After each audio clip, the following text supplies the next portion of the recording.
పేదలకు ప్రభుత్వం 15 ఆగస్టు కానుకగా అన్న క్యాంటీన్లను సిద్ధం చేసింది. కృష్ణా జిల్లా గుడివాడలో ముఖ్యమంత్రి చంద్రబాబు నేడు అన్న క్యాంటీన్లను లాంఛనంగా ప్రారంభిస్తారు. రోజు 1,05,000 మంది పేదల ఆకలి తీరనుంది. ఒక్కొక్కరి నుంచి పూటకు ₹5 చొప్పున నామమాత్రపు ధరకు నాణ్యమైన ఆహారం అందించనున్నట్లు ప్రభుత్వం ప్రకటించింది.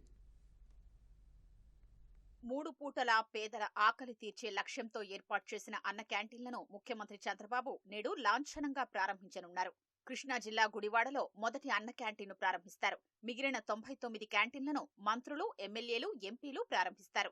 శుక్రవారం నుంచి రాష్ట్ర వ్యాప్తంగా అన్న క్యాంటీన్లు ప్రజలకు పూర్తిగా అందుబాటులోకి రానున్నాయి. 2014 నుంచి 2019 మధ్య టీడీపీ ప్రభుత్వ హయాంలో నిర్వహించిన అన్న క్యాంటీన్లను గత వైకాపా ప్రభుత్వం మూసివేసి నిరుపేదల్ని రోడ్డున పడేసింది. అధికారంలోకి వచ్చాక తిరిగి అన్న క్యాంటీన్లను అందుబాటులోకి తీసుకొస్తామని ఎన్నికల్లో హామీ ఇచ్చిన ఎన్డీఏ ప్రభుత్వం తాజాగా ప్రజలకు ఇచ్చిన మాటను నిలబెట్టుకుంటోంది.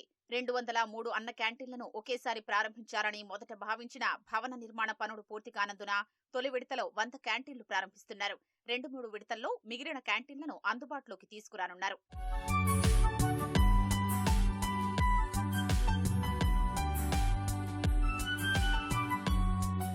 క్యాంటీన్లలో సోమవారం నుంచి శనివారం వరకు రోజు ఉదయం అల్పాహారం, మధ్యాహ్నం, రాత్రికి భోజనం అందించనున్నారు. సోమవారం, గురువారం అల్పాహారంగా ఇడ్లీ, చట్నీ, పొడి, సాంబార్ అందిస్తారు. పూరి, కుర్మా కూడా అందుబాటులో ఉంచుతారు. మంగళవారం, శుక్రవారం ఉప్మా, చట్నీ, బుధవారం, శనివారం పొంగల్, చట్నీ, మిక్స్చర్ వడ్డిస్తారు. ఇడ్లీ వద్దనుకునేవారు ప్రత్యామ్నాయంగా పూరి, ఉప్మా, పొంగల్ తీసుకోవచ్చు.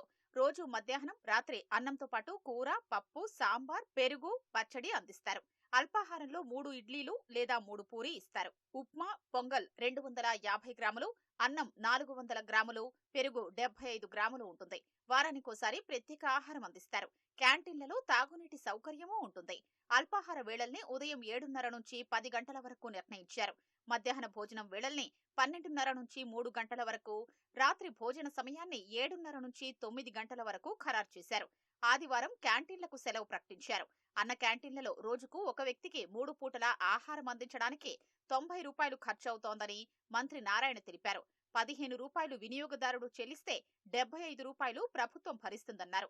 ₹1 కోటి విరాళమిచ్చిన వారి పేరుతో అన్న క్యాంటీన్లలో ఒకరోజు అన్నదానం ఉంటుందని తెలిపారు. ఎవరివ్వాలన్నా అన్నా క్యాంటీన్స్ అనే దాంతో మీరు టీడీఎంఏ గారికి చెక్కులు పంపిస్తే ₹1 కోటి ఇస్తే ఒకరోజు వాళ్ళ పేరుతో యాక్చువల్ గా భోజనం పెట్టినట్టు యాక్చువల్ గా చేయడం జరుగుతుంది. ఆ విధంగా ముఖ్యమంత్రి గారు ఒకటే చెప్పారు. ఈరోజు ఎలా అయితే తిరుమల కొండ మీద అన్నదానం చేస్తున్నారు, దానికి ఎంతో మంది దాతలు ఇచ్చారు. అదేవిధంగా ఈ అన్నా క్యాంటీన్స్ కూడా ఎవరైతే దాతలు ఇవ్వదలుచుకున్నారో వాళ్ళందరూ ఇచ్చి నిరుపేదలకు ఇంకా ఎక్కువ మందికి ఉపయోగపడేటట్టుగా ఎక్కువ క్యాంటీన్లు పెట్టేట్టుగా చేయమన్నారు. వారు ఇచ్చిన ఆదేశ ప్రకారం చేయడం జరుగుతుంది. విశాఖ జిల్లాలో స్థానిక సంస్థల ఎమ్మెల్సీ ఉప ఎన్నికల కారణంగా అన్న క్యాంటీన్లు ప్రారంభం కావడం లేదు. 7 నియోజకవర్గాల్లో 24 క్యాంటీన్ల ప్రారంభోత్సవానికి ఏర్పాట్లు చేసినా ఎన్నికల కోడ్ వల్ల వాయిదా పడింది.